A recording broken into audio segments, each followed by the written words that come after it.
Hello అండి. Welcome to Swathi kitchen. ఏ టిఫిన్స్‌లోకైనా, రైస్‌లోకైనా టేస్టీగా ఉండే బీరకాయ పచ్చడిని ఎలా తయారు చేసుకోవాలో చూపిస్తున్నాను. ముందుగా ఒక టేబుల్ స్పూన్ వరకు నువ్వులు వేసుకొని, దోరగా వేయించుకొని ఒక ప్లేట్‌లోకి తీసుకోవాలి. తర్వాత ఒక టేబుల్ స్పూన్ వరకు ఆయిల్ వేసుకొని, ఒక టీ స్పూన్ చొప్పున మినపప్పు, శనగపప్పు, హాఫ్ టీ స్పూన్ జీలకర్ర వేసుకొని దోరగా వేయించుకోవాలి. ఇవి కొంచెం వేగిన తర్వాత 2 ఎండుమిరపకాయలు, 6 లేదా 7 వరకు పచ్చిమిరపకాయలు వేసుకొని బాగా వేయించుకోవాలి. మిర్చి బాగా వేయించుకున్న తర్వాత ఒక పిరికెడు కొత్తిమీర కూడా వేసుకొని వేయించుకోవాలి. ఇది కొంచెం ఒక నిమిషం పాటు వేగిన తర్వాత స్టవ్ ఆపేసి కంప్లీట్‌గా చల్లార్చుకోవాలి.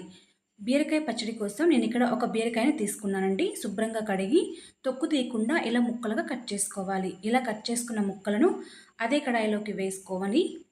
పావు టీ స్పూన్ పసుపు, ఉప్పుని వేసుకొని బాగా కలుపుకోవాలి. కలుపుకొని మూత పెట్టి 3 లేదా 4 నిమిషాల పాటు లో ఫ్లేమ్‌లో మగ్గించుకోవాలి. 4 నిమిషాల తర్వాత ఇలా మగ్గిన బీరకాయలను స్టవ్ ఆపేసి కంప్లీట్‌గా చల్లార్చుకోవాలి. కంప్లీట్‌గా చల్లారిన తర్వాత ముందుగా నువ్వులు, పప్పులను మిక్సీ జార్‌లోకి వేసుకోవాలి. ఇందులోకి 6 లేదా 7 వరకు వెల్లుల్లి రెబ్బలు, కొంచెం నానబెట్టుకున్న చింతపండును వేసుకొని మెత్తగా గ్రైండ్ చేసుకోవాలి. ఇలా గ్రైండ్ చేసుకున్న తర్వాత బీరకాయ ముక్కలు, రుచికి సరిపడా ఉప్పుని కూడా వేసుకొని కోర్స్‌గా కానీ లేదా మెత్తగా కానీ గ్రైండ్ చేసుకోండి. ఇలా గ్రైండ్ చేసుకున్న పచ్చడిని ఒక ప్లేట్‌లోకి తీసుకొని ఇందులోకి పోపును వేసుకోవాలి. అందుకోసం ఒక teaspoon oil, half teaspoon ఆవాలు, శనగపప్పు, ఒక ఎండుమిరపకాయ, కొంచెం కరివేపాకును వేసుకొని పోపుని బాగా వేయించుకొని పచ్చడిలోకి వేసుకొని మిక్స్ చేసుకోండి. అంతే అండి.